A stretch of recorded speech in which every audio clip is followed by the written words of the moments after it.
So in this video, I want to talk to you about getting a little bit more two-tracking leg laterals or collection out of your horse. And what I was noticing with some riders, you're trying to get lateral steps over without the collection, and that's why you're not getting that big movement. So I'm going to try to demonstrate.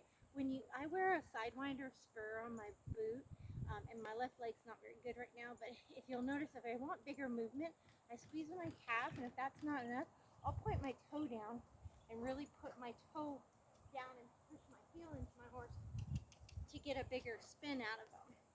And a question came in about hand to your feet. Sometimes we got to get them moving off our voice and using our leg, and sometimes a squeeze is enough, but a lot of it has to do with give and take pressure.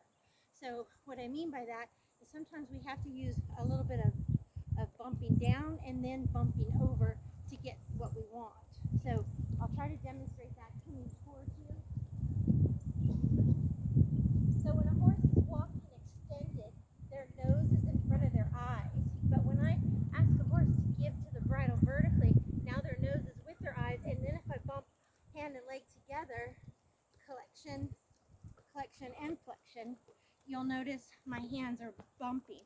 So, but as soon as I get the desired effect I want, I open up my fingers. So I might bump with two hands and get the head down, and then I might use some hand and leg to really get a lot of nose and shoulder. So it's got to be give and take. So it comes from a little bit of bumping down and then a little bit of bumping over, and really exaggerate nose and shoulder. So I'll go ahead and demonstrate that once more.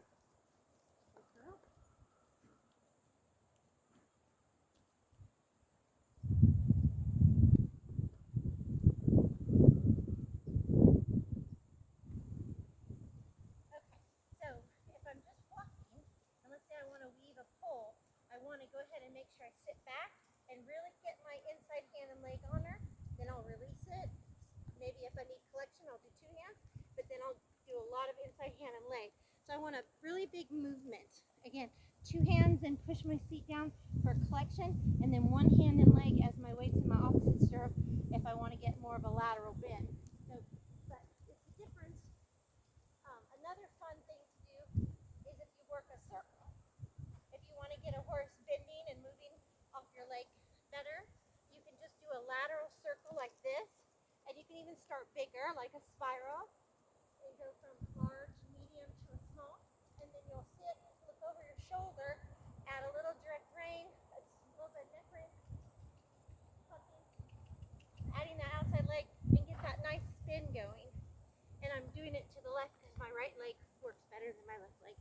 So anyways, so that's a good way to get a horse moving off your voice and your leg better, and get a little bit more big step out of them. And you really want to make sure that they're elevated, front end feels light, and they're on their hind end before you ask for that crossover.